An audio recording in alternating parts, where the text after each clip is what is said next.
So on my top 10 best movies of 2022 list, I mentioned that my top 10 worst films video was coming soon. Well, I guess soon is relative. I mean, I've been busy. Here it is.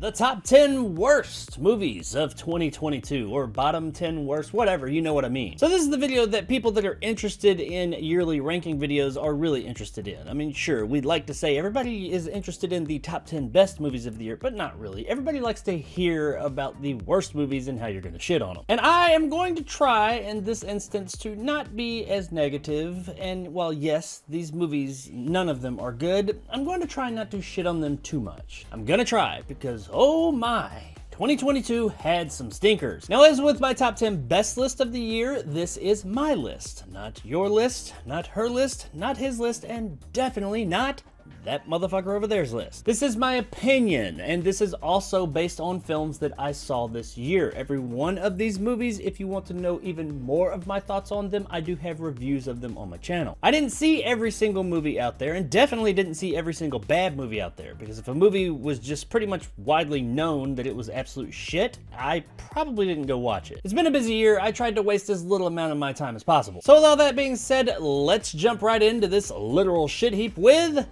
number 10.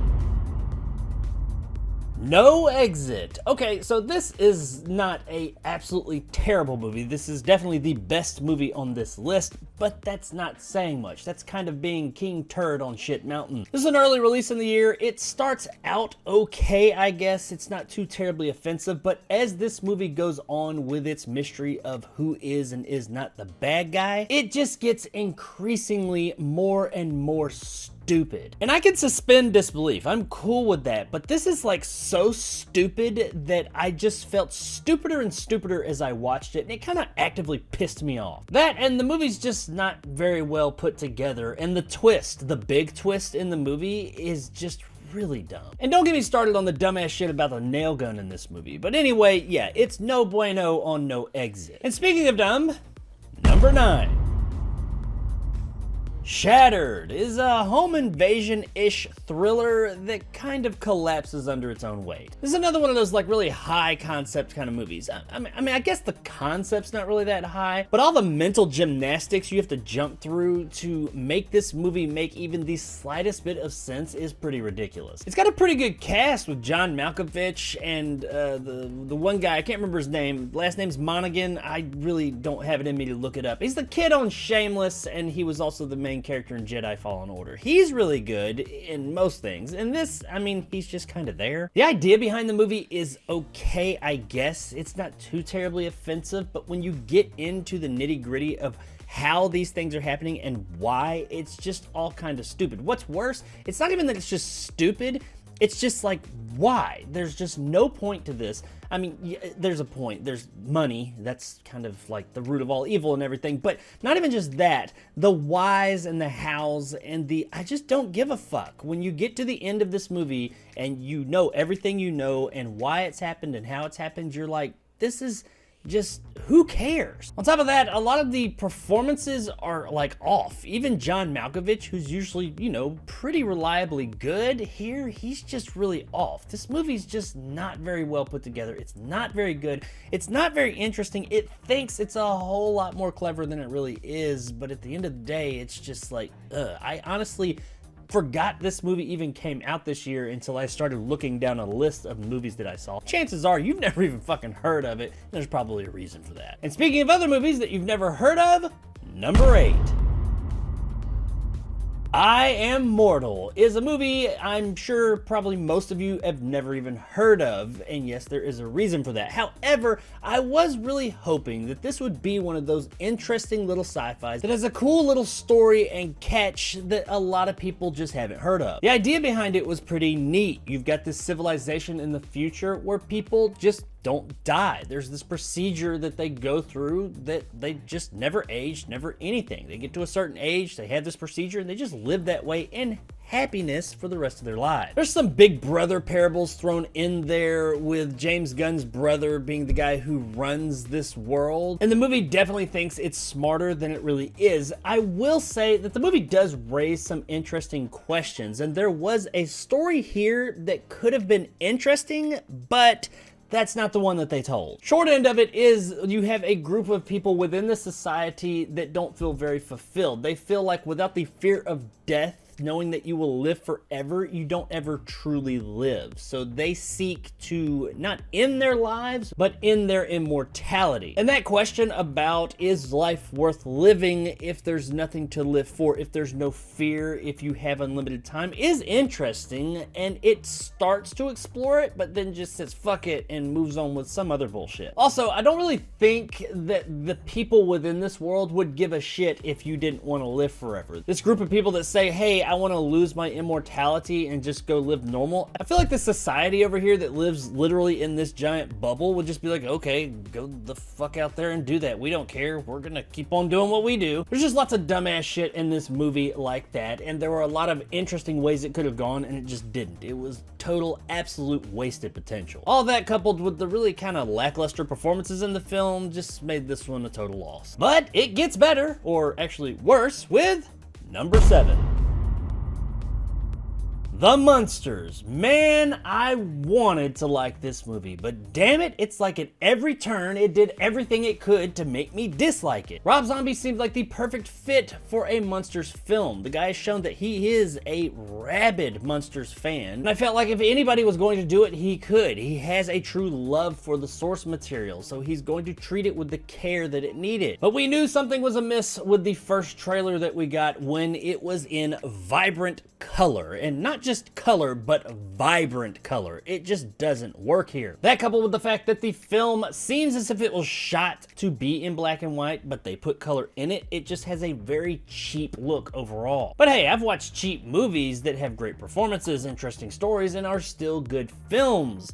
This just isn't one of them. The story here just goes on and fucking on forever. It's really tough to get through. Lily and Herman's courtship takes up the vast majority of this film, and it's quite frankly just boring. Now, once they get to America and move into their home, things do get a bit more interesting, but by that point, you're kind of over it, and that's pretty much just about the last 15 minutes of the film. And I said better, I didn't say it was great, but if the whole movie was more in line with that part of the film, and they had definitely changed some other things, especially aesthetically, I think this could have at least somewhat worked, and it definitely wouldn't have been on a top 10 worst of the year. But as it stands, yeah, this movie, it unfortunately kind of sucked. Quick note, I will say that there are some scenes out there that have been cut together for this film where it's been put into black and white, and also a laugh track, much like the show had, has been added, and it makes the viewing experience a whole lot better. Still not great, but a whole lot better. I feel like this movie was almost too faithful in some respects to the source material, but it didn't take everything that the source material had, such as that laugh track and the aesthetic. When you are making something that is going to have an audience or a laugh track, it's made differently. The delivery of things is different. There's pauses and things like that, and this movie has all that, but there's no laughing, so it's just kind of awkward and weird. But you know what's not awkward and weird, but still absolute shit? Number 6. Shapeless. Okay, this is going to be a short one because chances are most of you, like some of the other films so far, have never even heard of this movie, but man, this movie sucked. It's super pretentious, and it has all kinds of messages it wants to put out there, and some of them I did catch on to, but that doesn't make the movie any better. It's a movie ultimately about eating disorders, but it kind of, sort of, somewhat takes a horror approach, kind of, and like mental illness and things like that. There are some things in the movie closer to the end that I liked, but much like the Munsters, it was too little too late. The movie has decent performances, I'll give it that, and it does have a creepy feel in moments, but overall, Jesus Christ, I don't think I've looked at my watch more times in the runtime of a film than I did with this one, and this movie's not even that long. It is just super drawn out and boring as fuck. And by the time you get to the end, you're like, okay, I see that message, but I don't think I needed this movie to give me that message. The movie was just boring. It droned on for fucking ever, and that's why it's number 6. So now it's time to get into some more well-known movies. The second half of this list is going to be movies that the vast majority of you probably have heard of. They're bigger, more Hollywood studio productions, and the first one would be number 5. Clerks 3. Disappointment. That's really all I can say here. Now, I know there's a lot of people that really liked this movie and said it was one of the best movies of the year in some cases even. But for me, a longtime Clerks fan, this just didn't work on any level. The first Clerks was kind of an indie masterpiece. The second Clerks had a very different feel, but it worked. It ran with that new feel. This Clerks also has a very different feel, but it just doesn't work, and it's depressing as fuck. And by the time you get to that end part of the film, the last bit there, and you've gone through all this absolutely fucking atrocious acting, by the way, like atrocious acting that there's no good comedy there to make up for, like some of the other films. I understand that some of these actors just aren't very good actors, but it works in those films because they're funny. This was just not funny, so it doesn't work. It's just fucking shit acting the whole time, and you're like, fuck, there's not even anything funny here to laugh at. So you've gone through this whole film of bad acting, not a very good story,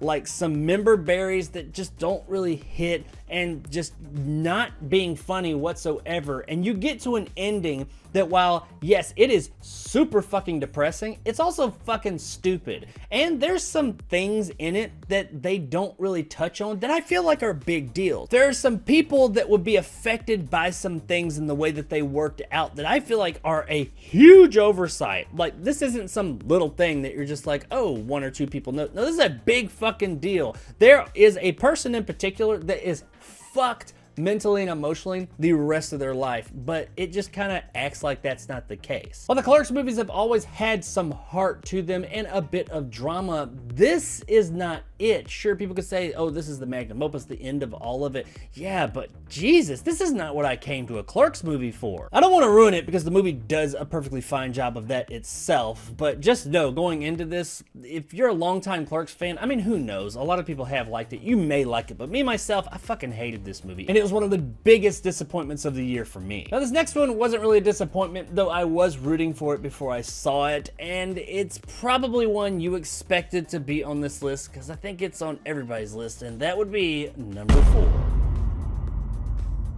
Morbius. That's right, it's Morbin time. I gotta say, mediocre would be a better name for this movie because that's what it is. This is one of the most mediocre and messy movies I've ever seen. And quite honestly, I could have dealt with that. It was whatever. There were even some moments in the movie that, while not good, I was like, I'm reasonably, somewhat, kind of, sort of entertained. But there's a lot of mediocrity here. But when you get to the end of the movie, there's some dumbass shit that happens that isn't just mediocre anymore, it's just fucking stupid. Like, beyond the stupid earlier that I could look past, it's just like, what in the ever-living fuck is going on here? And that is what earned this movie this spot on this list. I don't really have to go into how bad this movie was. I mean, everybody knows it at this point. And if they had just rode that mediocrity wave all the way to the end, it would have just gone off into obscurity as far as I'm concerned. It wouldn't have been on this list. But damn it, in the end there, the thing with the bat and just that whole situation was so fucking stupid, it made me perk up and take notice, and that's what landed it here on this list. So here we are with the final 3. These are the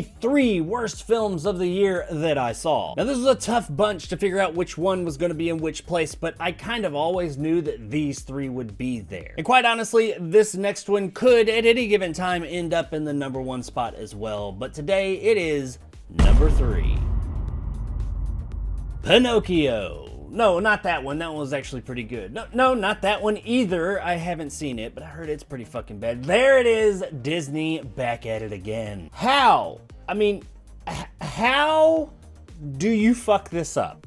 That's how. Disney's back at it again with their quasi-live action take on their classic Pinocchio, and holy crap, it's worse than I ever thought it could be. I went into this thing honestly thinking it wouldn't be great, but it would be, you know, just fine, whatever, just a straight up retelling of the original Pinocchio they made all those years ago. Maybe I plop my kids in front of the TV and it would be a babysitter for an hour and a half, but no, fuck no, it wasn't that. It's fucking terrible. It's like they took everything from the original that was good and said, take that out and don't even put anything back, just leave it fucking void. But let's also pepper in some bullshit here and there. Let's throw in some new 2022isms in there to make it even worse. There is literally a scene closer to the beginning of this film when Pinocchio is on his way to school that the movie stops. Pinocchio takes time to get down and look at, for like a period of time, a actual pile of shit on the ground. Just a big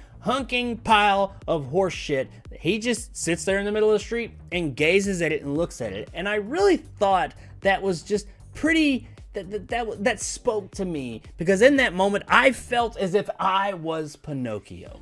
I was watching this literal pile of shit for an extended period of time for some reason and just didn't walk away.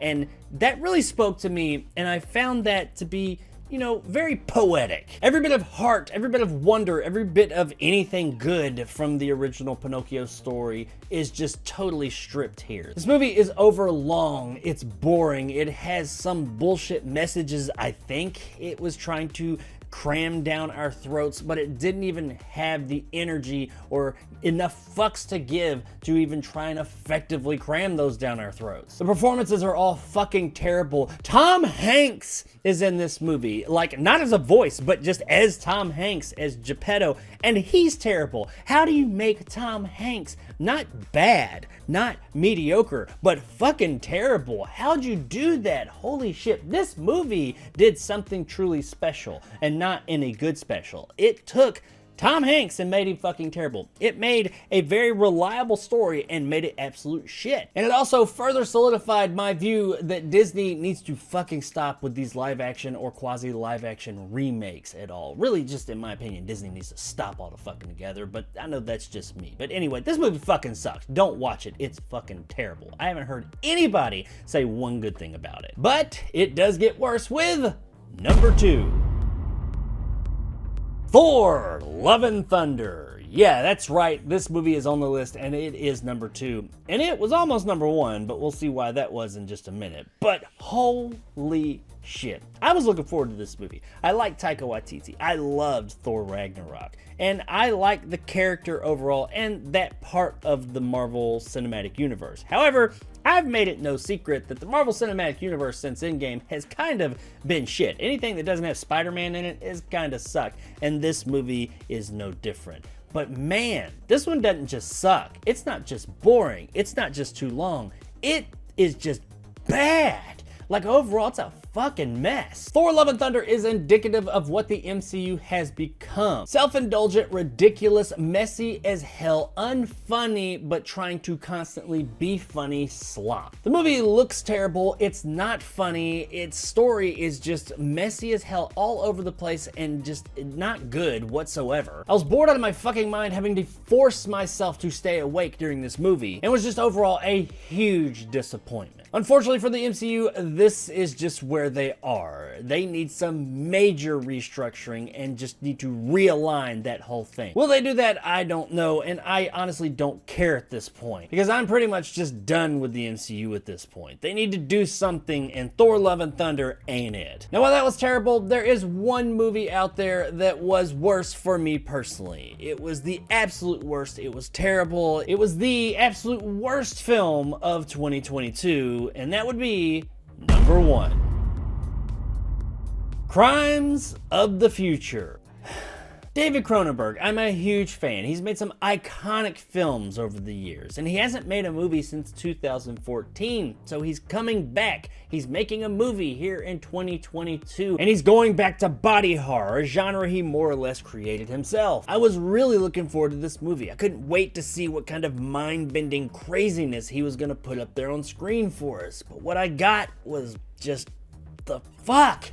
This was terrible. It was awful. It was one of the most pretentious films I have ever seen.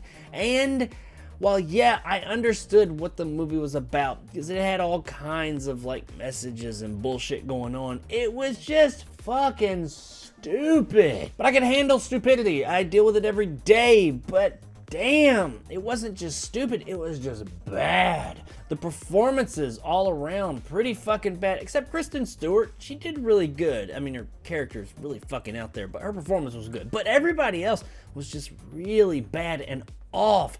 The effects really weren't that great. They were just fucking bad. The story was pretty fucking stupid. I'm not even gonna begin to try and explain this story because it's so disjointed and dumb. I will sound pretty fucking stupid trying to tell you about it because that's how stupid the story is. The body horror that was so played up in the lead up to this movie just kind of wasn't there. I mean, there was some, but it wasn't what I was expecting. Quite honestly, at this point, I'm kind of saying, David Cronenberg, maybe it's time to retire. Hand the reins over to your son, Brandon Cronenberg, who's doing a fantastic job with his recent film. But you yourself, sir, while I absolutely think you are a master of your craft in the time, if this is what you're going to give us moving forward, just stop. Let's not ruin the legacy. Just stop with it. Let's just remember you for what you gave us in the past. Because Crimes of the Future, in my humble opinion, was the absolute 100% worst fucking movie of 2022.